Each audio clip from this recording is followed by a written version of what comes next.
Қайырлы күн, құрметті оқырмандар.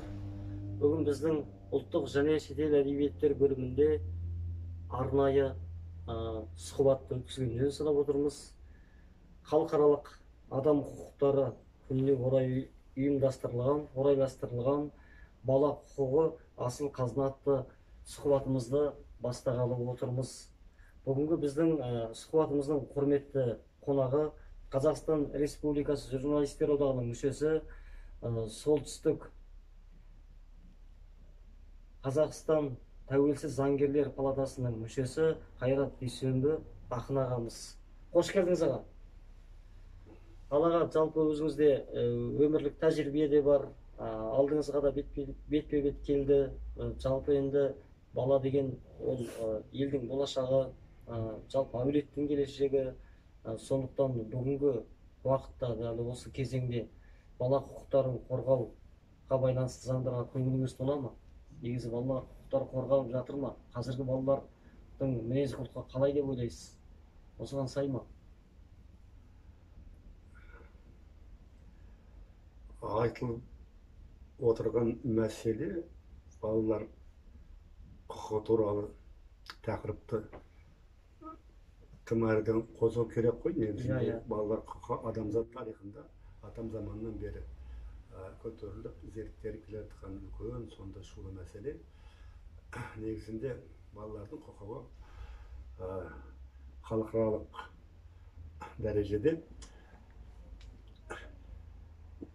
заңдық күші бар үлкен конвенция келісімшарттармен бәрі сонда түгел айтылып жазылған. Ең бірінші заңда бекітілген, солардың ішіндегі ең айтуға тұрарлықтары мысалға 1948 жылы 13 желтоқсанда қабылданған адам құқығының жалпыға бірдей декларациясы. Ол бірінші сондай үлкен айтулы халықаралық заң бар. Екінші 1959 жылы қабылданған бала құқықтары декларациясы.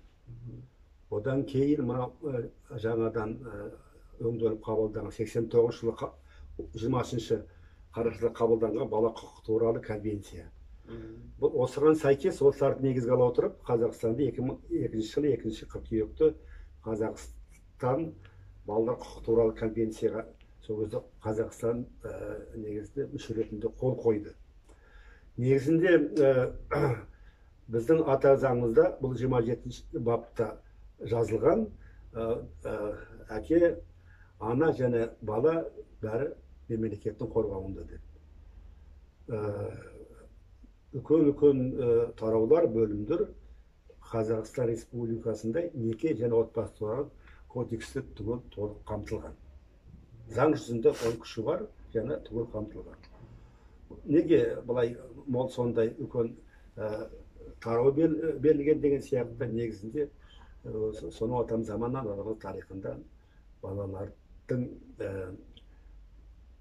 туралы балалардың өміріне сондай қауіп қатер төнгізетін небір бұзу сондай оқиғалары болған. Сондықтан да негізінде дискриминация, эксплуатация деген сияқты, бала еңбегін қанау деген сияқты көп жайттар болған. Сондықтан да осыған сәйкес солардың алдын алу негізінде осындай заңдар қабылданған. Енді қазіргі уақытта бізде заңдар бар, бірақ өзінің енді өмірлік тәжірибеңіз бар. Бүгіндері аға буын алдыңғы өкілдердің бірісіз. Қазіргі біздің енді мемлекетімізде жалпы балалар құқығы қай деңгейде қорғалады? Жақсы қорғалып жатыр ма? Бұл заңды көп ата-ана біле ме? Балалар құқығы туралы негізінде заң Құран кәрімнен басталады. Құдайдың ауызына алынған нәрсе шариғатта бар. Екіншіден, біз оқығанда біздің кезімізде казахское обычное право дейтін, сол кезде сондай совет үкіметі кезінде тыйым салынған сондай бір сотталып кеткен сапарғайтын кітаптары болды.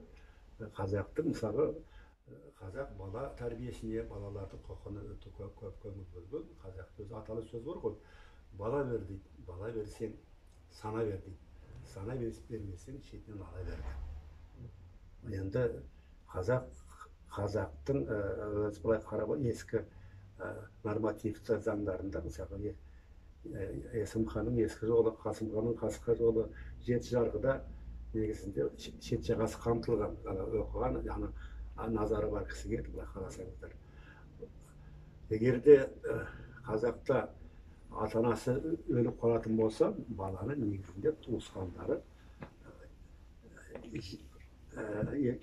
ешқандай ол кезде балалар үйі болмаған ғой. Ол кезде балалар үйі болмаған, сондықтан да өз тәрбиесін алған, асырап, көтеріп, үйлендіріп, аяқтандырып жіберген. Ол қазақ халқының қанында бар дүние.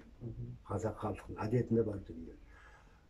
Мысалға, қазақ халқы жетімін қаңғыртпаған. Оны ешқайда жібермеген. Өз сол ауылында, өз ұясында, өз шаңырағында ұстап, бағып, қағып өсіруге тырысқан. Бірақ сол қасиетті қыз қазір біз жоғалтып алдық, былай қарасаңыздар.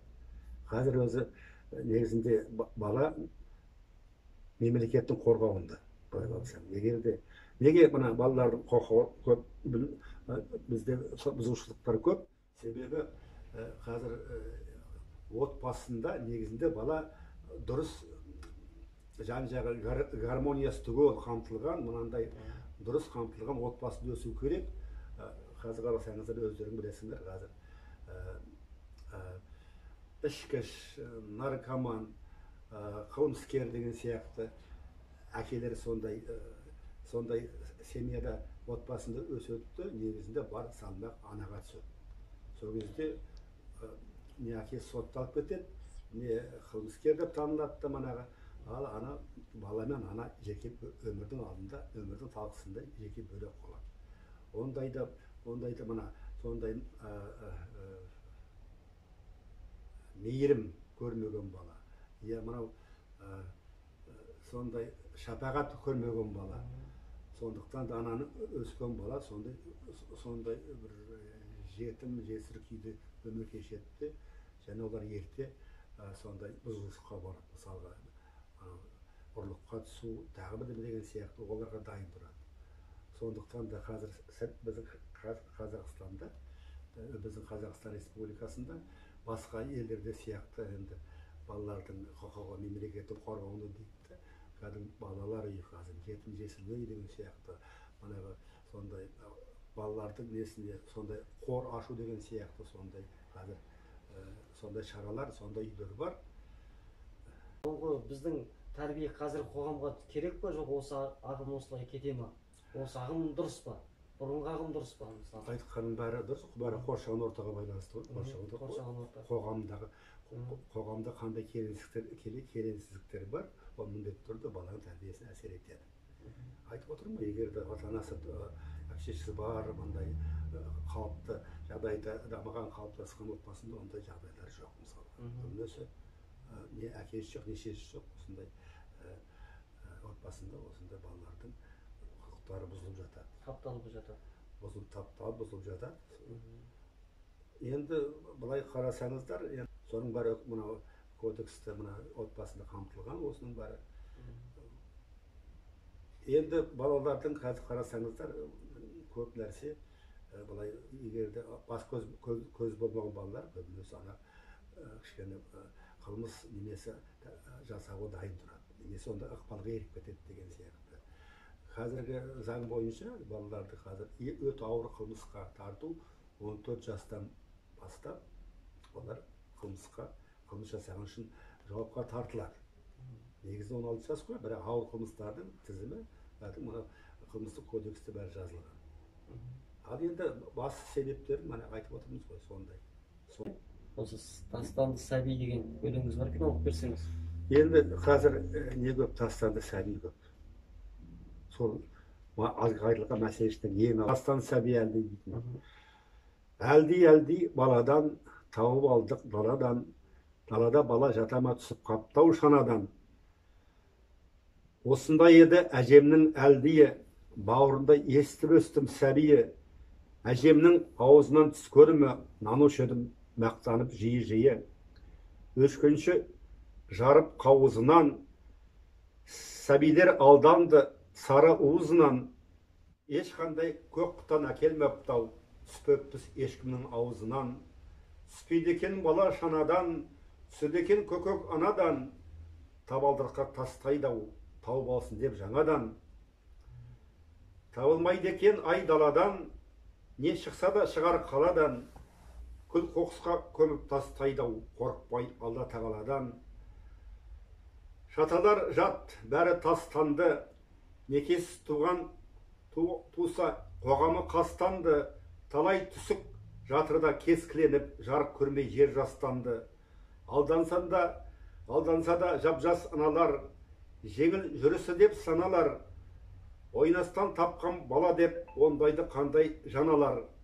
Махаббатым десе малданып, жалған уәдесіне жалданып, қос өмірді өздерің өксікпеңдер, әйел құмар алаяқ қалданып.